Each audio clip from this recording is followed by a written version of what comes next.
All right, we're going to get started. Thanks all of you for coming to this week's edition of Road to the White House. As I think many of you know, this is our weekly lunch panel discussion co-sponsored by us at the Unruh Institute of Politics, along with our friends from the Bedrosian Center for Public Policy over in the Price School and the Center for Communications Leadership at Annenberg. Hello, Jeff Baum, Center for Communications Leadership over at the Annenberg School. All of you know Jeff Baum with the Center for Communications Leadership over at the Annenberg School. Who was that again? Jeff, what's new at the Center for Communications Leadership over at the... Okay. All right, he has to give me a plug next week now. For those of you who I haven't met before, my name is Dan Schnur, and I'm the director of the Unruh Institute. And we co-sponsor these lunches, as I mentioned earlier. And every third week, we get to host them. And as our friends at Bedrosian and CCL do, every week we pick a different topic that relates directly or indirectly to the presidential campaign of 2012. And this week, rather than talking about a particular policy matter that impacts the campaign, rather than talking about health care or taxes or gasoline prices or immigration or whatever, contraception, or whatever the issue happens to be, we're going to broaden the discussion a little bit today, and we're going to talk in a slightly larger context about the influence of money in politics, and in particular, the influence of special interest money. And we have a terrific panel here today. I will introduce them real quick, and then we will get started. Sitting immediately to my right is Jack Abramoff. As I think many of you know, Jack is a former Republican lobbyist, and he's the author of Capital Punishment, The Hard Truth About Washington Corruption from America's Most Notorious Lobbyist. Sitting next to Jack is Jody Epstein, who is a graduate student at the Price School, who is an intern in the Los Angeles Office of Common Cause, and most importantly by far, has been my teaching assistant not once but twice over the last year. Did she do a good job? The most patient woman on the USC campus. Did she do a good job? Amazing. Okay, good. And then finally, sitting at the far end of this table, is our friend Bob Hertzberg. And I know many of you have had a chance to meet Bob when he's come to campus on previous occasions. But among many other things, he is the former Speaker of the California State Assembly and is currently the co-chair of an organization known as California Foward, which in addition to being the driving force behind the redistricting reforms that passed in California in 2008 and 2010, has advocated for a wide range of political and governance and budget reform issues. Join me in welcoming our panel.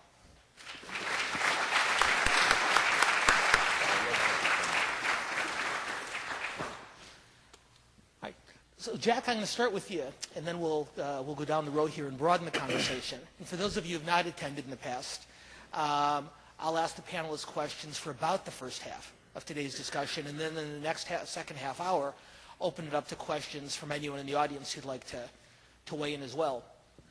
So I'm going to start with you, Jack.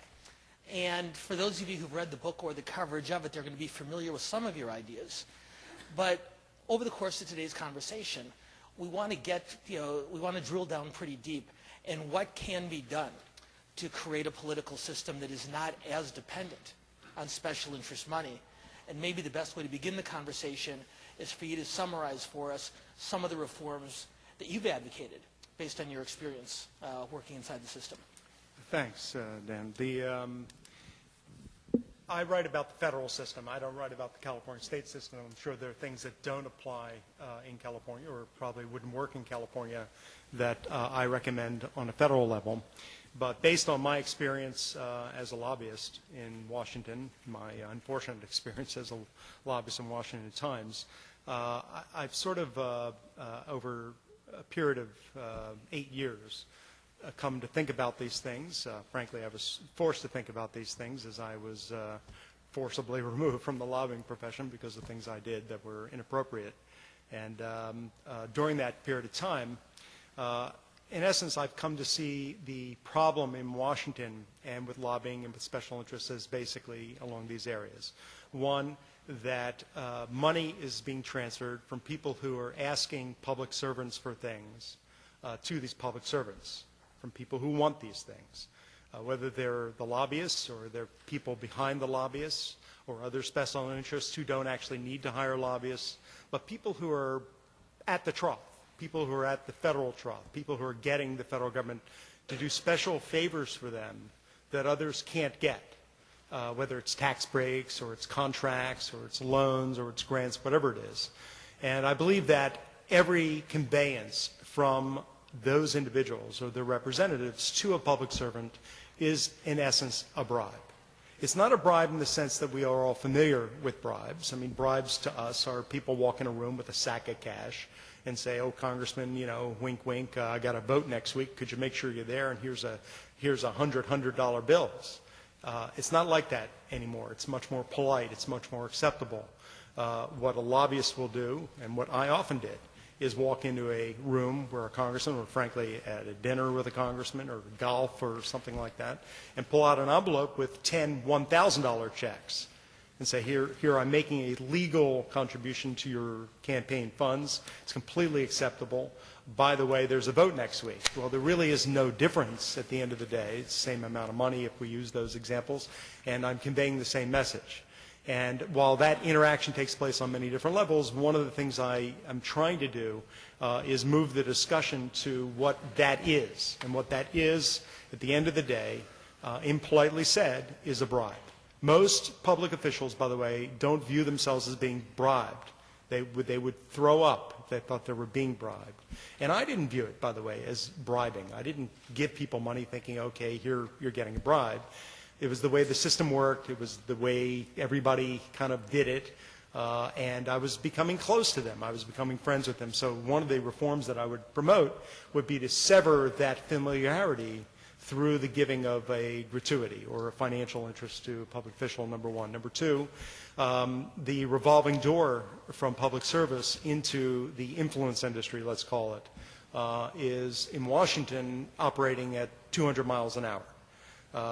I would have to say, I'm sorry to say, that probably, certainly a majority, maybe as much as 90% of the congressmen and staff that I dealt with had it in their minds that they wanted to be lobbyists, or these days they don't call themselves lobbyists, they call themselves strategic advisors, history professors, or whatever the euphemism is of the day. And Directors of the if there are any history Institute. professors here, please forgive the pay scale, I think, here versus Washington history professors may not be quite the same. I know Newt made a lot more as a history professor than others do. But that's absurd. I mean, that basically is a system which people come to Washington again. I can't speak to what happens here. To Washington, and they serve, and then they have it in their mind. They're going to cash in. They're going to become a lobbyist. They wanted to join my firm. And I noticed when I started hiring them, and I write about this in the book, at the beginning when I was first building my practice, I'd hire somebody who I needed right away. I had to hire them. They had to come next week.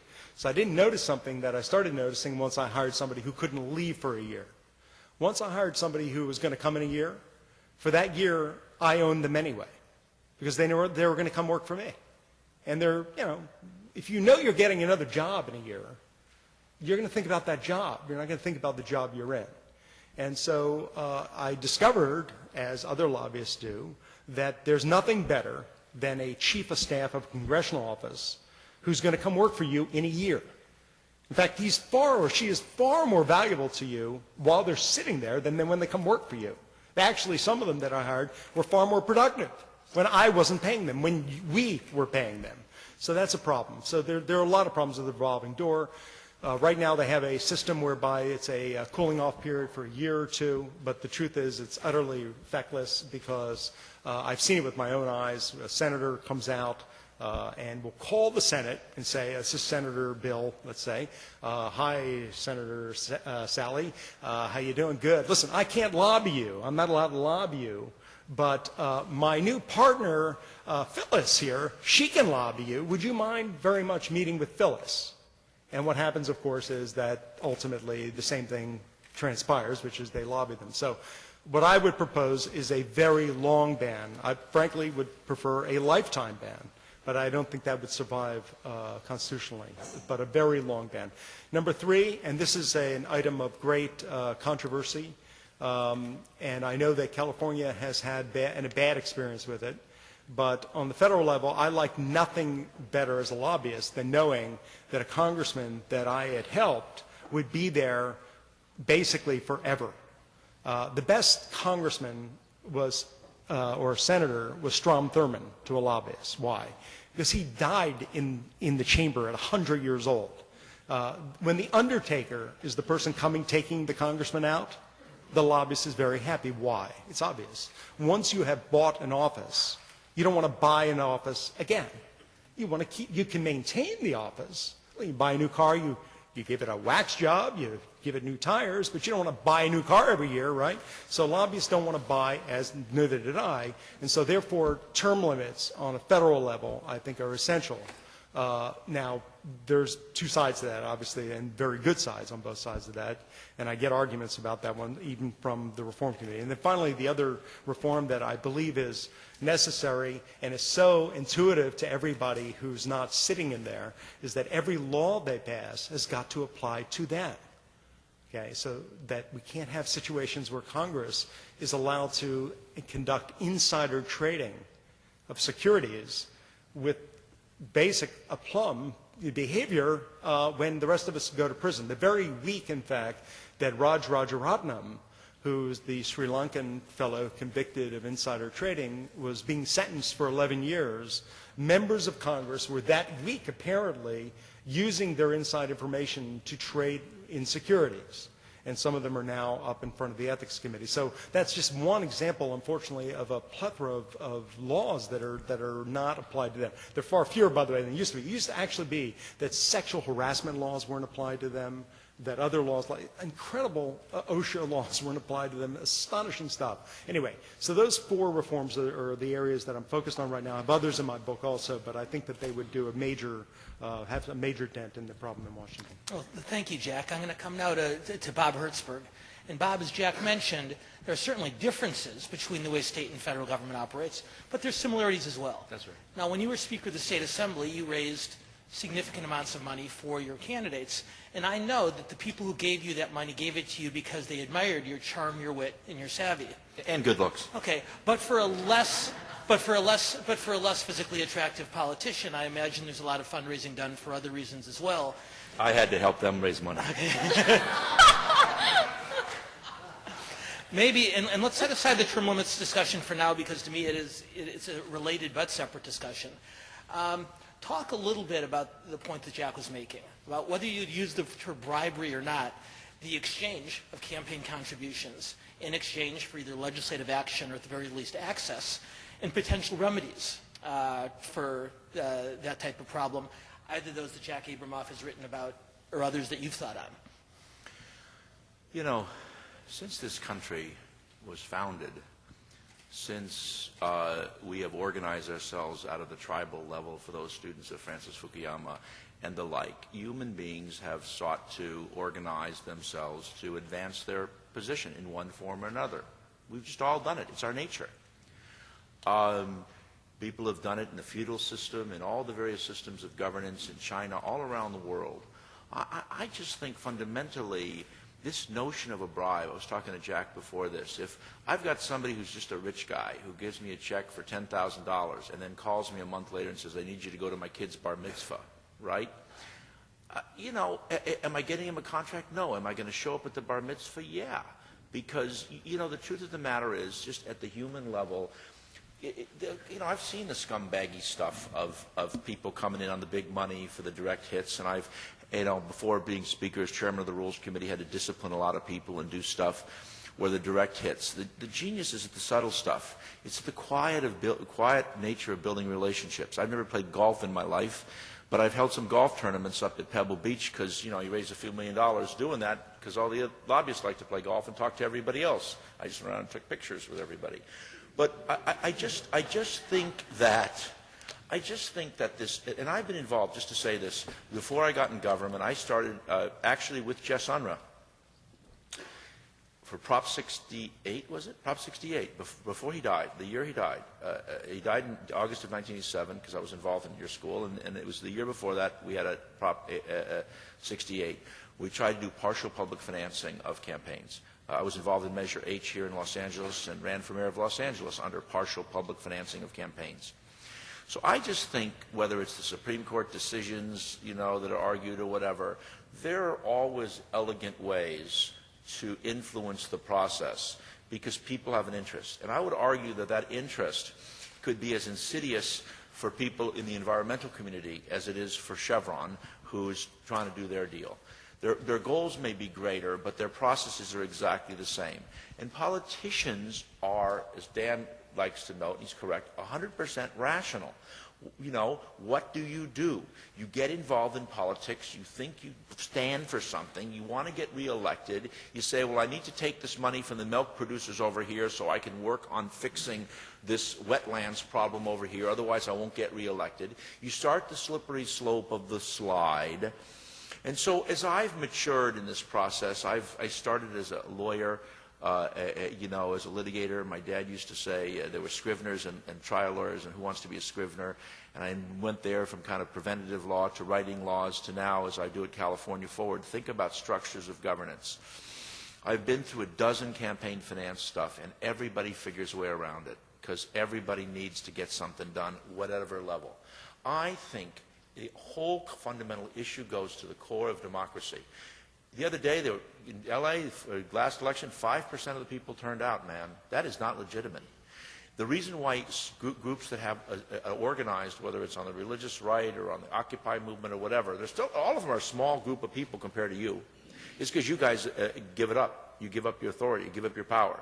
So I fundamentally think that the only way around the issue of campaign finance is not to change human nature, because you never will.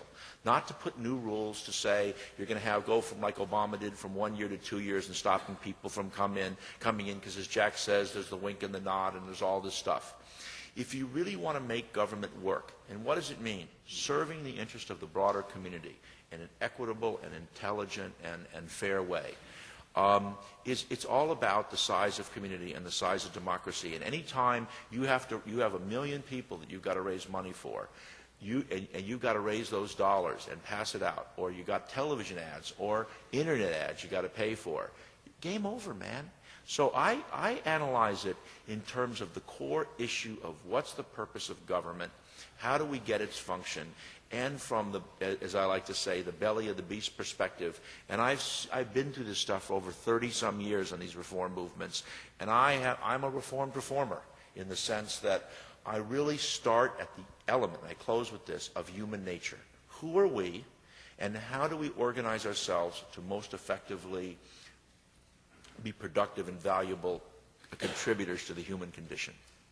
Bob, thank you. I'm going to come to Jody now. Now, Jody is neither the Speaker of the California State Assembly or a high-powered Washington lobbyist yet, and we'll provide updates as time passes.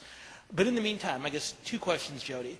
Number 1, getting back to Jack's original assertion. Our campaign contributions of the type you described, are they bribery, or are they free speech, or are they both? And then second, if you can offer some own thoughts, both from Retirement Common Cause and elsewhere, on the types of finance reforms that, in your opinion, might help the system operate more effectively. Sure. I guess going back to basics and just kind of trying to define special interests and what is bribery, I'd say, well, special interest groups or community members, are trying to advance their agendas or their goals or the beliefs. And then to define, what is a special interest is really kind of in the eye of the beholder, and a friend told me that, right? It depends on your ideological stance, right? They can be your friend or your foe. And looking to see if it's a bribe, I would have to kind of narrow that and really, say, what environment is that quote unquote bribe being exchanged, or, under what circumstances? And then just to, talk more about Common Cause, and the work that I've done there, I think that's something that's very important in terms of money in politics is disclosure, and seeing where this money is coming from, being able, for the voter to be able to see, okay, who is donating to this initiative, who's donating to, this person's campaign, and, having the general voting populace very, informed, especially coming at, from the perspective as a young person starting to really get involved in politics and passionate about reform. I want to know the background and the context of the initiatives that I'm supporting and the people that I'm supporting. Jody, thank you. I'm gonna come back to Jack now, and I'm gonna ask you to go a little bit further than we did the first time around.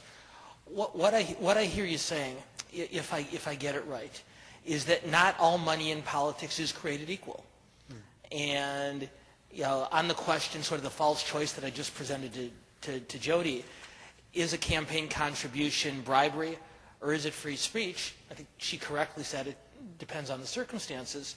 From what I've heard you talk about, you would draw an even starker line between money that comes into a campaign from someone looking for specific action in return and others who give for other reasons. Maybe you can talk about the distinction between special interest money and broader campaign giving. Well, I think, first of all, most of the money that we see right now in the federal, at least federally, politically, not the presidential race necessarily, but in Congress, is from special interests.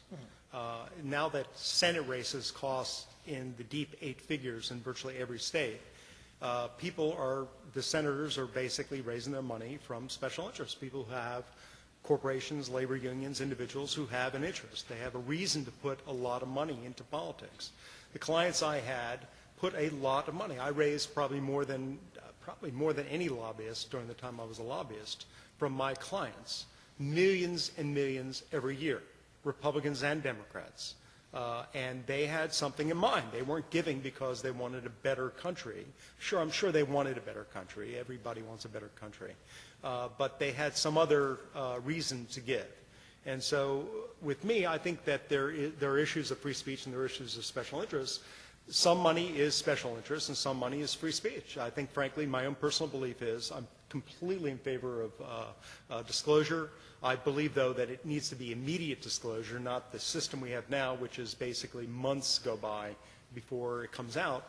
There's no reason that within 48 hours a contribution, as quickly as it hits a bank account, can't be disclosed on the Internet. There are plenty of people working for these campaigns, and they can certainly dedicate a few to making sure we know who's giving them what amounts of money when, immediately. And then those who want to make decisions about supporting a candidate or a cause based on where their money's coming from, they have that ability to do it immediately. I think that's absolutely essential. But it's more than that, because the fact is we have, to some degree now, we have some disclosure. We have a lot more disclosure than we used to have, but we have some.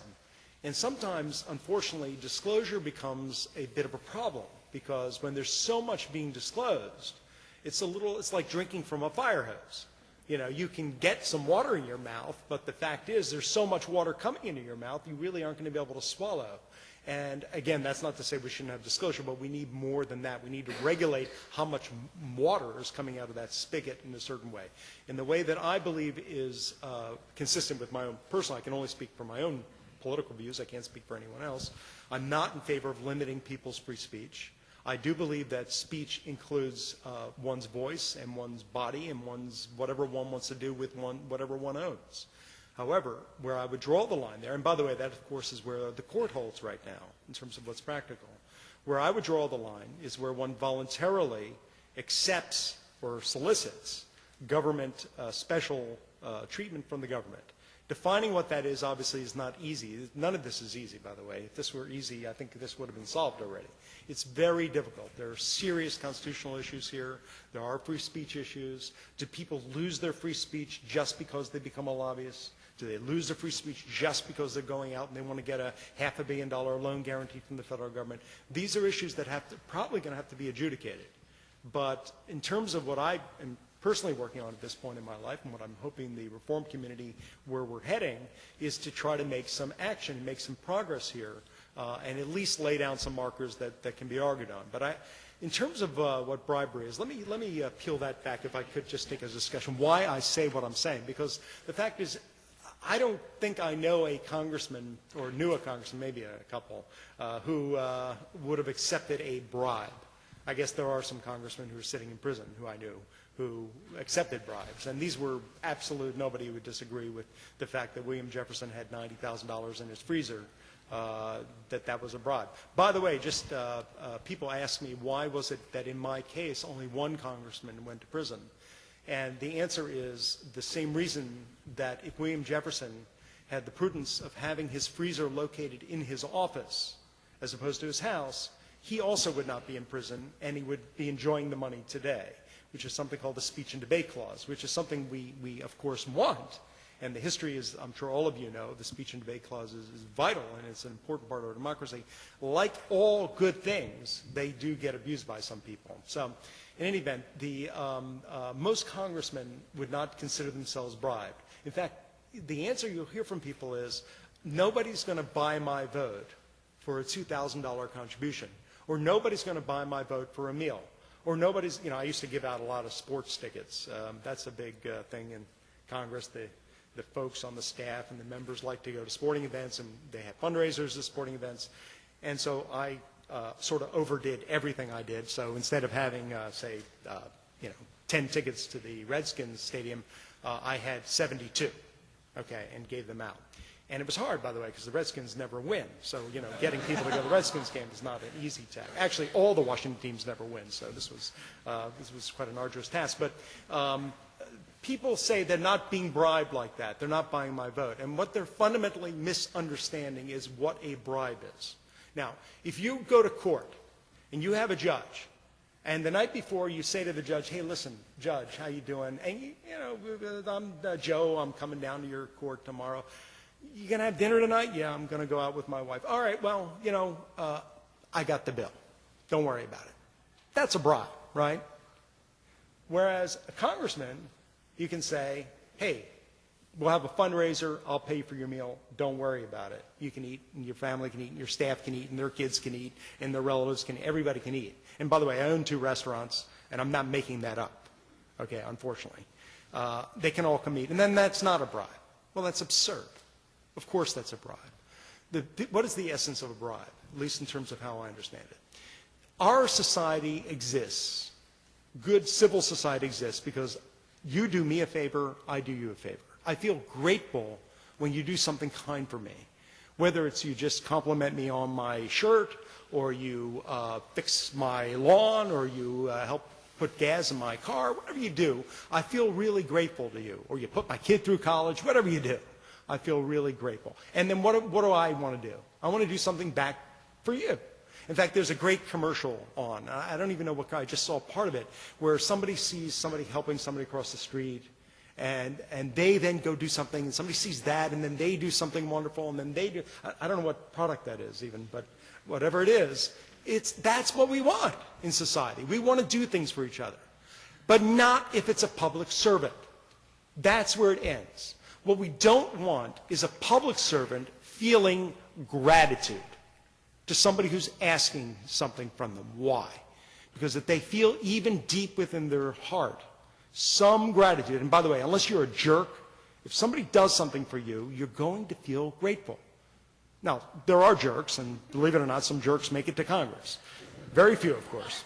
But we want everybody but them to feel that gratitude, because when they feel that gratitude, they are no longer dealing on a level playing field. Now, I'm not naive. I mean, I've been on this earth 53 years. I get it. We're human beings, okay? And that people like I was are going to find loopholes, and we're going to find ways around the rules. And that is always going to be the case, by the way. It's always going to be the case. I tell the reform community that I work with now, don't think we're going to win this fight. All we're going to do is get the ball ahead of the other team and then just keep having to go back out on the field. It will never end. Why? Because the folks who I used to be like will never end either. And they're frankly very smart. And they're, look, I tell the reform groups, I was mentioning this earlier, when I first started meeting with them, now these, what happened in my career basically was I was a big lobbyist, and I got correctly smashed down. And the guys who were smashing me down were all these groups. So I got out of prison, and I decided that I was going to change. I decided way before I actually went to prison I was going to change. But I decided I was going to engage in the other side, that I was wrong, that my views were wrong, and that I was going to try to do something about it. So I went to go meet with these groups who had spent their full time beating my head in. And you can't imagine what they would say about me, okay? The worst possible things. I put half of them on the back of my book because they were just so absurd. Anyway. And after they picked themselves off the floor that I had actually called them and showed up, I said, here's the deal. You all fight like you're public interest folks. You're fighting for the public interest, okay? And you're out to do good. And you really are wonderful people. And you think the rules should be a lot better. Well, I don't come from your world. I come from basically the world of war, okay? The warrior side of politics, the lobbyist side. I don't look at things and think, well, maybe after 30 years we can win, which is what they do. I said, I think 30 days from now I want to have had done this, finished, and let's move on.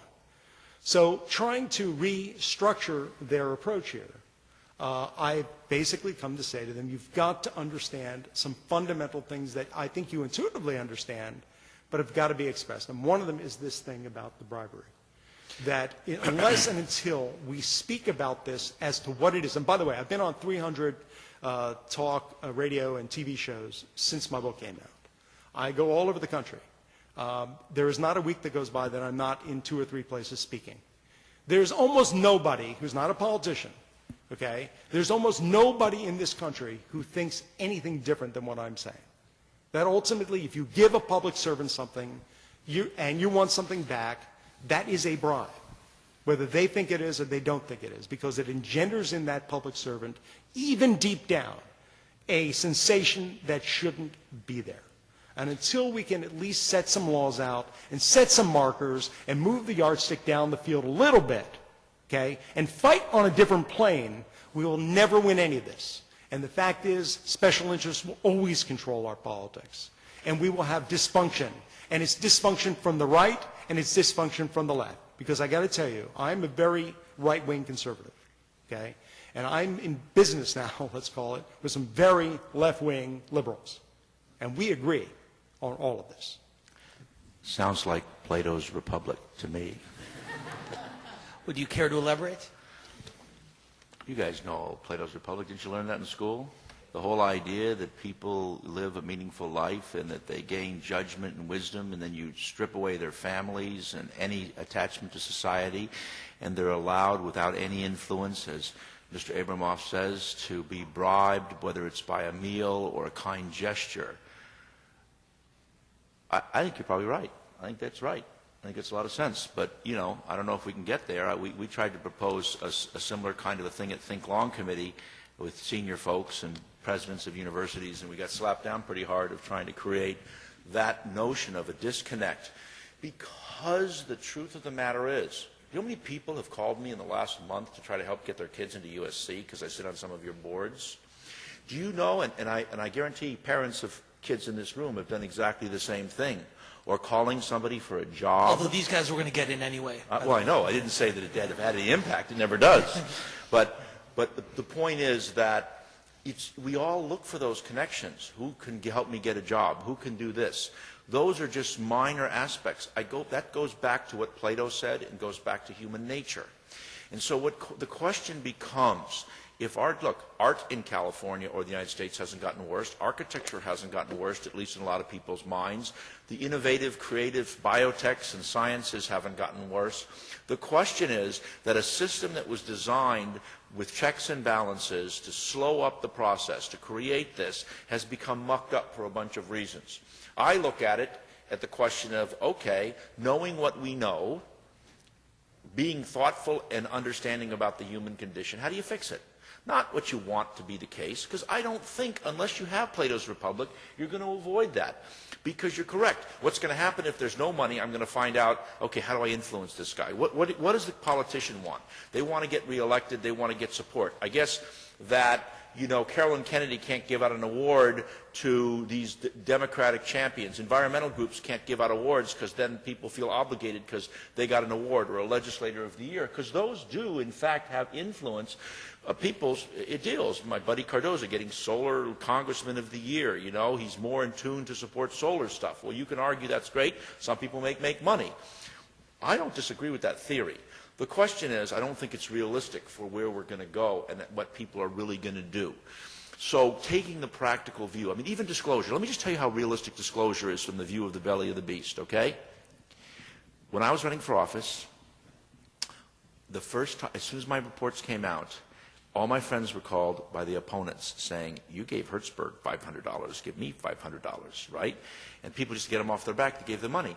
The best place to raise money is off of your opponent's list. if you have any chance of raising money. That's just what happens because they run out of people to give you contributions. Anybody in politics knows that. It happens all the time. And companies who don't want to get people upset because they're worried about having friends, don't have political views, they're worried about who's ever going to be in power, I better make sure they don't zets me. Right? What's-his-face from AT&T held a fundraiser for McCain, Randall Stevenson, who's the CEO, and, you know, he's trying to get any traction at the FCC, and the people at AT&T are all worried that the Obama people are zetzing him back because he gave contributions. So all these guys are scared, so they double down. I guarantee that's happened to you among checks from your clients. It happens all the time. Except for the real extremists in the process. So the bottom line of it all is, again, I want to bring you home to that issue. And what I think is, in all this reform efforts, and I'll finish here, is that if you have a community of 50,000 people, somebody could actually be known and respected. And so if somebody spends $10 million against them, they can't beat them. But if it's a district of, you know, like the governor of California, a state of 38 million people, somebody can write a check for $150 million and try to buy the election. So when you analyze going to this bribe concept, what does one side want? I need your money for two purposes. I need your money to serve my self-interest, to stay re-elected, or to climb the political ladder. Or I need it because I don't make much money in my job and I need you to feed me or my family. And the other side says, I need access. I need to make sure that when I pick up the phone, whether it's a direct play or an indirect play, and I think the system is dramatically skewed against poor people, not because they don't have money, but because they don't have the lawyers and the accountants and the financial infrastructure to give big the way they do. So even a rich guy in the poor community gets in trouble because he can't play by the rules and know exactly what to say. In the law, basically, if somebody comes to me as a lobbyist and says, Mr. Hertzberg, I think you're a great American, here's a check for $1,000. And then they come back next day because I feel indebted to them, and I say, oh, by the way, I have a bill up. That's legal. But if they say, here's a check for $1,000, and as Mr. Abramoff was saying, and I want you to vote on something, that's illegal. That's bullshit. Okay? That's a defined term. It's in your books. It's under Schnur. No, I'm joking. Sorry. But in any event... Thank you very much, Bob. We've enjoyed having you. But that's the point, that those are the people that are trained in legalities of how to manipulate the system. You want to move to a pure system where it's not about manipulation and knowing the nuances of the rules, but to shrink the size of government, to devolve the power so that people who are actually representing the community know the people in the community, and it doesn't cost so much money to run, and that when you're going to the supermarket, you can listen to folks. And I think that in today's world, the bottom line is, with technology and access to people, that the ability to devolve power away from big units of government, and I'm speaking as a Democrat, serve our democratic interests and avoid the power of money, because you don't need it. Jody, I want to come to you in just a second, but Jack, you wanted to weigh in? I just wanted to endorse your shrinking the size of government. That was fantastic. I want to shrink work. I want to bring it closer to the people. I agree. I still want to spend money, but I want it so people can touch it and feel it and have confidence that money's not being thrown away. 100%. The small government versus large argument will be next week's lunch panel discussion. Well, I mean, it's one of the points I make also. There's no way on the federal level to reduce the corruption and to reduce the problem with the special interests until you get rid of some of the power of the federal government, because the federal government, and put it on the local level and let people deal with it where you know each other. I completely agree with Bob on this. One of the problems with, again, as a lobbyist, I would have preferred there was one person making every decision in the country, a dictator or a king. And that person be your best friend. Exactly. My golfing buddy. And die in office. Well, or be pumped up with medicine so that he could stay around beyond death. So yes. But I think that, just speaking to the Plato analogy, I think that obviously what I'm speaking about is an ideal. I'm not naive in the sense that the human condition is going to change. People are aggressive. They seek power. They seek money. They seek things that are good. We all do at some level. We can deny it. And I guess there are some Mother Teresas in the world, but the truth is most of us aren't, and I certainly am not like that. I mean, it's one of the reasons that people come to Washington. The kind of people who come to Washington to begin with are usually more aggressive than most other people. Did you ever meet Mother Teresa? She's tough. She was. Let me tell you. Well, I'll let you impugn Mother Teresa. I'm going to stay away from that. Anyway. Can't say no. but the point I'm making is that obviously this hopefully is not a Sisyphean effort where we're pursuing something that's too difficult to achieve. I think that the important thing that people who are interested in reform can do is keep pushing the yard marker down the field. Okay? You're not going to solve everything. You're not going to create a situation where somebody's not going to go to a bar mitzvah or whatever the example is. But you are going to make it, hopefully, we will make it illegal for certain things that are currently legal but utterly contemptuous and corrupting that take place. I got to tell you that 99% of the things I was involved in were utterly and completely legal. And that's the problem. The problem with me was not what I did where I crossed the line. That's my own personal problem, and I dealt with that, and I unfortunately went to prison for it. The problem is that all of the stuff that is not illegal, that could be easily made illegal if we had representatives who not only heard from their voters, but frankly had their faces smashed into it by some of their voters and kicked out of office. And that is the hope. One of the things that I am working on with the group that I've joined called United Republic is to, in fact, push this forward and go after some of these Republicans and Democrats who are not good on it, to show them that America is sick of this and sick of the special interests and sick of the way that these guys come to Washington in the middle class and leave as multi-millionaires and basically live as oligarchs. I wrote a column about how senators travel. We all know how we travel, right? We go in line and we put our hands up and they look at us naked, and then, they look through our bags, and then, we wait in the jetway where we're sweating, and, we get into seats that are uncomfortable. Well, do you know how they travel?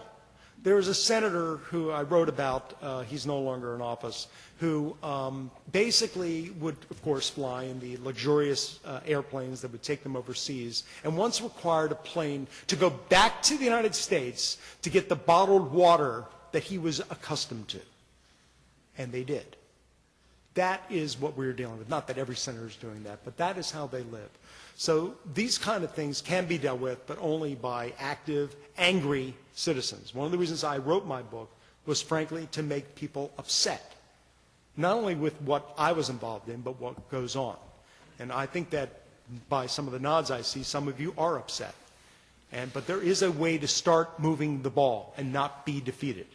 I tell the reform groups, stop thinking like public servants and start thinking like lobbyists, because otherwise we're not going to get something through.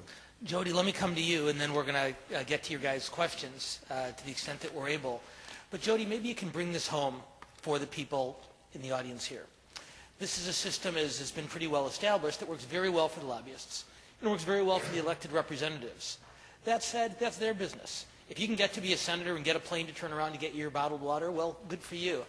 Why should a young person, why should a college student or someone just out of college who is not directly and professionally involved in the political or legislative process, why should any of this matter to them?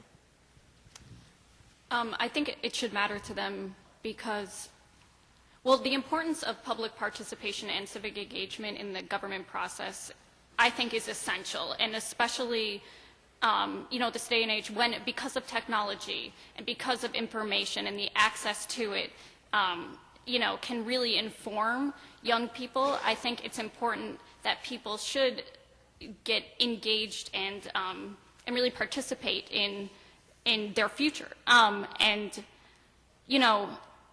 of these special interests and the impact that they have on voters and I think on students make us kind of distrust government and also disapprove of it, and that has been seen in public opinion polls as well. And to come together as students, I think it's important. And do you want me to speak more to that, or? My guess is some of the questions will take us back onto that topic. So let's do this. We have a little bit less time for questions than normal, although I think you'd agree for good reason. So let's open up this conversation. And what I'll ask you, as I make the case at all of our events, as many of you know, is that if you have a question, I have two requests of you. Number one, tell us who you are before you ask the question. And number two, if you have a question for a panelist with whom you disagree, we ask that you ask that panelist the question with the same respect and regard that you would hope that he or she would show you if asking you something on which you disagreed. So with that, questions? Yes? Where are you from? Minnesota, so my way. For Mr. Abramoff, I know this was touched on a little bit. The voters have become really turned off with the system. Regarding the upcoming elections, do you plan on voting? If so, I guess not for you, more broad people who do plan on voting. Do you think that a vote means what it did with the problems in place with the system? And if not, what do you think can be done to kind of give power back to the people who do vote the candidates in office? Great question, Matt. And if I can paraphrase, for those of you who didn't hear it, what I heard Matt asking was, in an environment that all three of our panelists have talked about, in which money can buy that much influence, does an individual citizen's vote matter? Well, yes, votes matter. There are so many elections that come down to very few votes. We had a presidential election that came down to very, very few votes. You're never really going to know when it's going to be a few votes or a lot of votes, so it matters. You vote in Minnesota, I guess, or do you vote here in California? Well, I'm 18, so I haven't voted yet. Okay. Well, if you vote in California, I mean, a lot of people say, I vote in Maryland. Well, I used to vote in Maryland, and as a Republican in Maryland, there's really no point to voting. I'm wondering, I don't know if there's a point to Republican voting here either, at least on the presidential level, but I can't personally ever vote again because I'm a felon, and felons aren't allowed to vote, so I won't be voting again. But I wish I could, and I would if I could. And I think that one thing that people do, and it's sad in this country, is they take that right for granted. I never did. From the minute I was 18 until the minute I was convicted, basically, or I pled, I voted in every election. And I think it's essential, and you never know when that one vote is going to be actually the difference. So, Matt, just to paraphrase, at least what I heard was that vote might not matter as much as it should, given the presence of special interest money, as our panelists have discussed, but it still matters a lot. Other questions? Yes? My name is Andrew. I'm a master's candidate at Salt High School in public administration. And my question is for both Mr. Abramoff and Mr. Hertzberg.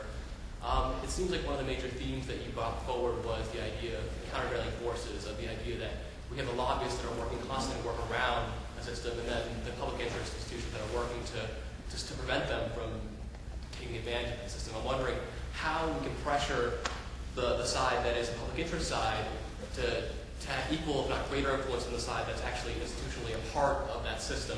And if you, Mr. Hertzberg, or you, Mr. Abramoff, have suggestions about how methods that have been used in the past or new methods that you think going forward to take advantage of that. And Bob, we'll start with you. But one of the things that I talk to my students about in our political strategy class is the whole idea of resource investment. Bicycle makers care more about bills, about legislation about bicycles than bicycle riders do. What I hear Andrew saying is, how do you balance out this inequity in terms of incentives? I posted on my Facebook page about a month and a half ago, I don't know exactly when it was, that I thought there was a revolution in politics when the folks at Google and Facebook and all the places did that whole deal. And there was, I don't know how many tens of millions of communications with Congress on a single day. The biggest amount of communications that happened. Now, certainly it was a special interest. It was the Silicon Valley folks against the motion picture folks who was really important. But I do think that a small group of people can make a difference. I don't think the difference is you can't sustain it. Institutionally, corporations, interest groups, the gun lobbyists, whatever it is, every day, as Dan was saying, get up, and that's all they think about. They scan every bill to see what impacts this has as spokes on your wheels for the bicycle makers and what they could argue. And lobbyists then amp up their customers because they got nothing to do. They got to generate money, right? So it's this whole, I call it the political industrial complex, that the system creates the process. We introduce bills. Why? Because a lobbyist has to think of something. A labor union leader has to think of something they got to deliver. So they're institutionally built in. But there have been examples where, I think Obama's campaign was really quite staggering in how much money he raised through the net. I think that the ability now, even, Newt Gingrich, who Republicans deliver on the net, he's raising money, or Santorum. Those aren't normal constituencies that raise money through small contributions in terms of stuff, at least from my experience. And they're doing it. So I do think that voice is really important. I do think that's had a big impact on lessening the pressure for politicians to raise money in the process. And I do think they listen. I think they're scared. I think just like businesses are scared that every business gets reinvented every 18 months, politicians are scared. They don't know where the trends are going to go, what the new YouTube video is. Today it's Congressman Bobby Rush who beat Obama for Congress, putting the hood on, and it's going viral, right, in the well of the chambers. So I do think that technology's fundamentally happened. You see this Coney 2012 thing happening with 100 million hits system-wide, and all of a sudden everybody's talking about it. So I think the tools are beginning to go in place. I think you're going to see a significant revolution in politics. And then the question is, do you get that level of virality? You know, when the president of Iran came at Colombia, 752,000 people in 24 hours generated that. So those are the tools, and the question is, do you touch a nerve to make it happen? And that's a revolution in politics. And Jack, just to follow up on this goes back to a point that you were discussing earlier, which is reorienting the approach of the traditional political reform community. How do you get people whose lives, at least in their perception, are only tangentially affected by politics and governance to care as much as those people who are in the belly of the beast? Well, I believe that most people don't support inequity, and I think that the role of money in special interest money in politics is to make an inequity, is to make a playing field that's not level. Until the playing field is level, the general interest, whatever the general interest is never going to be able to compete with special interests. As a lobbyist, I never frankly worried about the general interests because they're not organized. They're not there with money. They weren't raising money for congressmen like I was, so I didn't really care about them. And they never frankly defeated us. So for the general interest to have any chance to prevail, the playing field's got to be leveled. Now, in terms of the groups, the public interest groups that are working on campaign finance reform, it has been a process of a few months, and we're not there yet, but a lot of them are starting to realize that the only way to do this, I mean, what I proposed, and I wrote about it in the book, and I proposed it publicly, and we're doing it, is to draft legislation, specific legislation, that is acceptable on the right and on the left. Because unless the right and the left agrees on something in America, it's not happening. There's just not enough votes, ever, to get something done. So to draft legislation in these areas that I delineated earlier that goes after these things, and to have these groups, and they're working right now, by the way. There are constitutional scholars and drafts people working right now and putting together a series of bills that address these things. And then once they're in the form, to borrow a page out of the old playbook of my old buddy and colleague Grover Norquist. Does everybody know who that is? Okay. Heads Americans for Tax Reform. Now, Grover's not necessarily popular everywhere, but one thing that Grover did, and I strongly advocate that people even who disagree with him look at, is he created a pledge that members of Congress take to their voters that they're never going to raise taxes. Now, that's not the reason, by the way, Republicans won't raise taxes. Republicans won't raise taxes, period. There happens to be, there's a pledge now, okay? But for this effort, what I recommended is a pledge, a specific pledge that says, I, X, member of Congress or candidate for Congress, pledge to co-sponsor the attached piece of legislation within 30 days of the inauguration of any Congress I sit in. Number one. Number two, I will vote against, in committee and on the floor, any amendment, including technical amendments, to this legislation.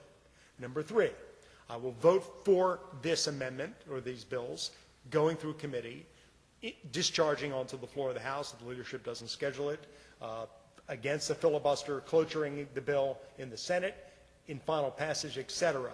And if I don't do these things, basically cutting off every escape hatch that politicians use, if I don't do that, then I will not run for office again. Okay? Now, we are going to go out with this, I hope, starting in a few months, if everything goes well. And we're going to get citizen activists on the right and on the left to help us to go to these candidates and get as many people to sign as possible. And then, frankly, there are going to be a dozen races, we hope, probably 6 races in terms of the funding we'll have, 3 Republicans, 3 Democrats, where one will sign and one will not sign. And then in the general election, we're going to direct as much money as possible using the current rules into those elections to defeat whoever did not sign in behalf of somebody who did sign. Then they're going to show up. And 30 days after the day in January they're sworn in, they're going to have to be signatories on this bill. And whoever's not, a dozen of them in the next cycle, we're going to go beat. We're going to try to beat. And the only way politicians in Washington, frankly, understand is not you're going to say, I'm going to take away your money. Because there's so much money there that you can't take away their money. If you say, I'm not going to give you a contribution, big deal. I'll go get a contribution down the block and won't even have to walk more than 3 steps. But if you take away their seats, they will pay attention. Now, that is an effort that I hope everybody in this room who cares about this will also join. It will be an effort you'll hear about everywhere. Hopefully you'll hear about it on MSNBC and on Fox, on talk radio, on Air America, whatever's left of Air America, and Rush Limbaugh. Everywhere. Hopefully we'll hear about that because the right and the left agree on this. Now, I hope we'll get a bill that we can all work with. There's serious constitutional issues here. And it has to be something supportable. But that is the way to level the playing field here. That is how a lobbyist would do this, not how a public affairs group would do it. Go beat them. When I was a lobbyist, if somebody opposed me and opposed my clients and were public about it, I would raise the money and go beat them. I did it, unfortunately, time and again. And so what? They got the joke. So members of Congress, when we showed up, they were very careful with us. Well, now they need to be very careful with the entire country. And the entire country can be and needs to be organized to go do this. And if we can do this, and I don't know if we can do it, all we can do is try.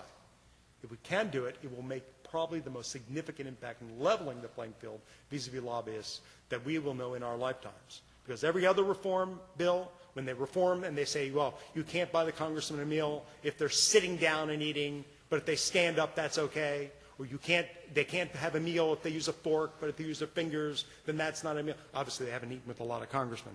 Frankly, they use forks a lot. But those aren't reforms. These are reforms. So I hope that they'll succeed. We'll see. Our panelists are able to stay around for a couple of extra minutes, so we're going to get at least one more question in. From where? I guess my question was, you talked about how bringing government closer to people might solve the problem of like people being able to get influence. I guess my question is, do you not think it would exacerbate the idea that people can get to know politicians and sort of like influence them with a wink and a nod? Sorry, I'm not taking into account the people who can get to know politicians. Sorry, you don't think that shrinking government and bringing it closer to the people will allow the same special interests to still get close to politicians and sort of influence them?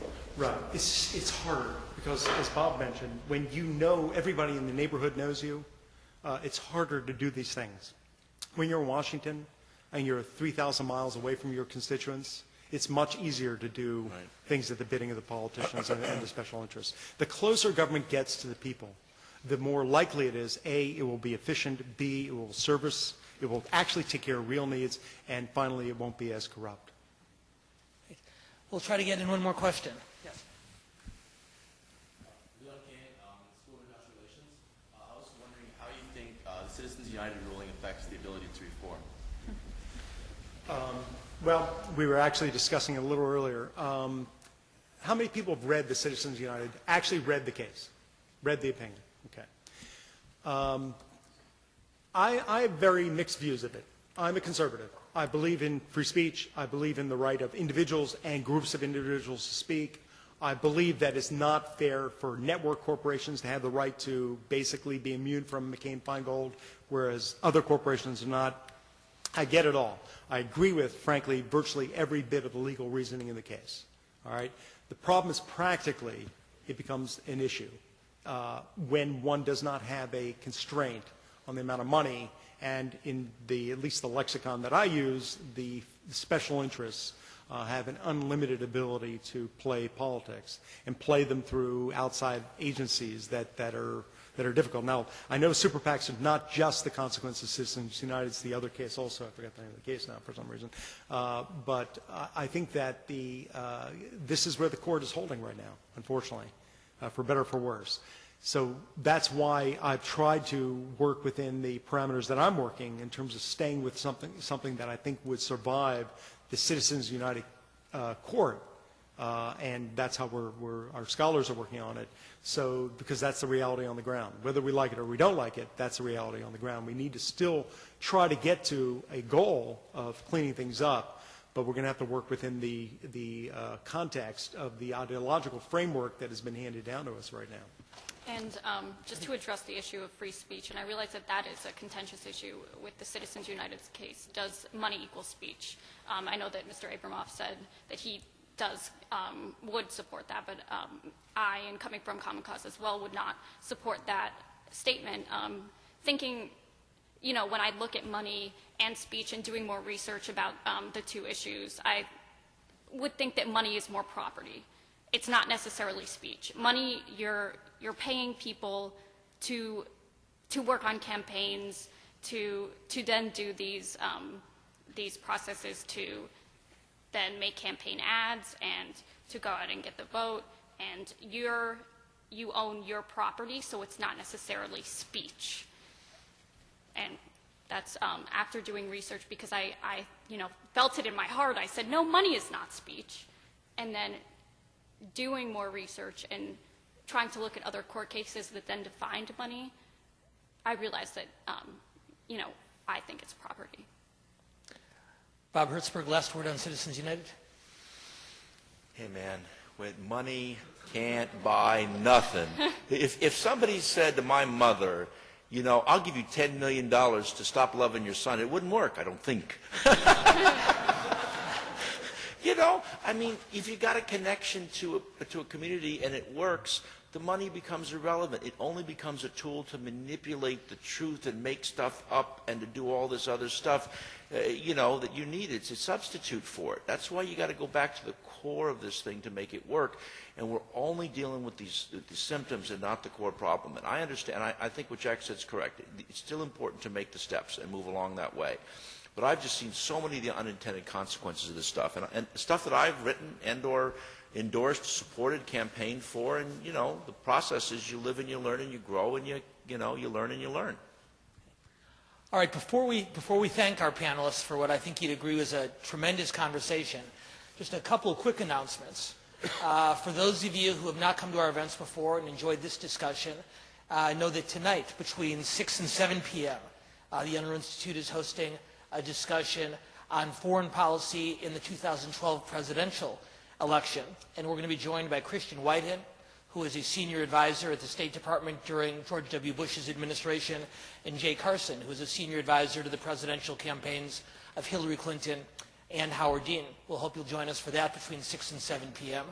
Also, in just a moment, Jack Abramoff is going to be moving over to this table over here on the side of the room to sign copies of his book, Capital Punishment. And for anyone who would like anyone interested in purchasing a copy of the book, we'd ask you to line up along the far wall here toward the window, and Jack will do his best to sign as many of the books as possible. Bob Hertzberg's book is still in the stages of being completed. Jody Epstein's book is still about halfway done, and we'll have them booked for book signings at a future date. We're writing one together. Oh, boy. That's right. That ought to be good. But let's do this. Let's thank Bob Hertzberg. Let's thank Jack Abramoff. Let's thank Jody Epstein.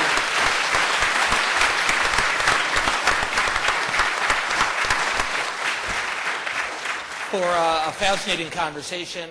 Also, let me thank the staff of the Unruh Institute of Politics, Kirsten Olson, Rosalind Warren, Shui Win, and all of our student workers for putting together these programs for you guys each week. Join me in thanking them. And finally, thanks to all of you for joining us. Hopefully we'll see you, if not tonight, at our future programming through the rest of this semester and through the fall campaign. Thanks very much.